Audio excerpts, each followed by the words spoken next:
All right, we're up to the 1937-38 season. The Toronto Maple Leafs are leading the division, the Canadian division, at 24-15-9, followed by the New York Americans at 19-18-11, followed by the Montreal Canadiens at 18-17-13, and then the not long for this world Montreal Maroons at 12-30-6. The Maroons are pretty much done at the NHL level. On the American side, Boston leads the way with 30-11-7 as their record, followed by the New York Rangers at 27-15-6. Then the Chicago Blackhawks at 14-25-9, followed by the Detroit Red Wings at 12-25-11. That 14-25-9 record is bad. They allow the most goals of any team in the league, and they score the second fewest goals of any team in the league. Hawks are done. Or are they? The MVP that year, Eddie Shore from Boston. Calder goes to Cully Dahlstrom from Chicago. Vezina goes to Tiny Thompson of Boston. And Gordie Drillin of Toronto went to Lady Byng. Now, of course, if you're going to have a President's Trophy, it would go to Boston, and they don't win the cup. So clearly, it's the jinx before the jinx. Right? Right. September 24th, 1937, icing is instituted. So if you shoot it in from your own side of center, the way that it reads with what I saw in the book I was going through, it was from your own side of the blue line at that point. Now, of course, it's from your own side of center if you intentionally throw it down the ice or unintentionally throw it down the ice and nobody touches it in between the red line and beyond. It's icing. And it comes back to your own zone. So that's when it was brought in. May 17th, 1938, Nell Stewart becomes the first player to hit 300 goals in an NHL career. 1938, the Wings are the first ever Stanley Cup winner to miss the playoffs. Never happened before. And it was tough to do it because 6 out of 8 teams make the playoffs. So the only two that missed the playoffs were Detroit and Montreal. That's it. That's the Maroons, not the Canadiens. Now, in the playoffs, everything gets kind of weird because, again, it's first against first for a chance at the finals. Toronto beats Boston 1-0 in double overtime. Toronto then beats Boston 2-1, and Toronto beats Boston in overtime 3-2. So even though Boston was the better team in the regular season, Toronto wins in the postseason, and they move on to the Stanley Cup final. In the quarterfinals, the New York Americans beat the New York Rangers 2-1 in double overtime.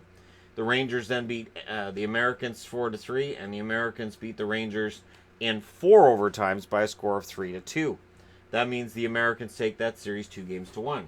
Now, the Montreal Canadiens play Chicago. Chicago is not a good team. Keep that in mind. Montreal beat Chicago in Game 1 6-4. They have to win one game. That's it. After that win, they only have to win one more. Chicago wins Game 2 4-2, or 4-0, and they win Game 3 in overtime 3-2. So Chicago is in the semifinals. No problem. Chicago is now against New York Americans, who are also an above 500 team, and they're better than Chicago, right? Game 1, the Americans win 1-0 or 3-1. They're up 1-0. You have to win one more game to knock out Chicago Blackhawks. Chicago wins Game 2 in double overtime 1-0. Chicago wins Game 3 in New York 3-2, and they win the series 2-1. So Chicago staves off elimination 4 times. Chicago's in the Stanley Cup final against Toronto Maple Leafs. Toronto Maple Leafs 9 games above 500. The Chicago Blackhawks 11 games below 500. Clearly, Toronto's the better team. Let's play the games. Chicago wins 3-1 in Toronto. Then Toronto wins 5-1 to even the series. Now that 5-1 win, dominant win. So clearly, Toronto's coming back. Nope. Chicago wins 2-1 in Game 3. Chicago wins 4-1 in Game 4. Chicago wins the series in 4 in what is called the Miracle on Madison. This team was not supposed to win anything, and then they did. The 1938 Chicago Blackhawks. In their win over Toronto, it's the first time that a team below 500 has won the Stanley Cup, and I'm going to go out on a limb and say it'll never happen again. I'm also going to go out on a limb and say this is probably the worst winning percentage of any team that ever won the Stanley Cup. But in the end, it doesn't matter because they got that Stanley Cup. Boston's a year away from getting their own type of glory.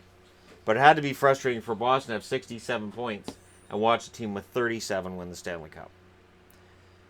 So this is one of those things where, the NHL comes up with a system that looks like, hey, everything's gonna be really, really fair, and the right team should win the Stanley Cup. These guys had to do more work to get to the final than these guys did, and yet in the Stanley Cup final, it goes to Chicago. The team with the sub 500 record wins it because, of course, for Chicago reasons. So, anyways, I'm sure that's what I would have said if I'd had a webcam back in 1938. I would have had nothing to hook it up to. I would have had nothing to upload a video to. People wouldn't have even known what I was doing, and if I'd done it in color, they might have called me a warlock and sent me out of town with pitchforks. But either way, Chicago's the Stanley Cup winners in 1938. No one can take that away from them. And it's funny because they're almost shut out on the awards front. They get the Cully Dahlstrom gets the Calder, and they are the lowest seed going to the playoffs, and yet they're your Stanley Cup winners. 1938 Chicago Blackhawks, and there's another season in the history books. Starting tomorrow, we will be down to one division, so this may be the last time in this entire series you see the giant magnets on the board. So thank you guys so much for watching. Hit like and subscribe if you're browsing your way through. You just happened upon this video. I'll talk to you again soon.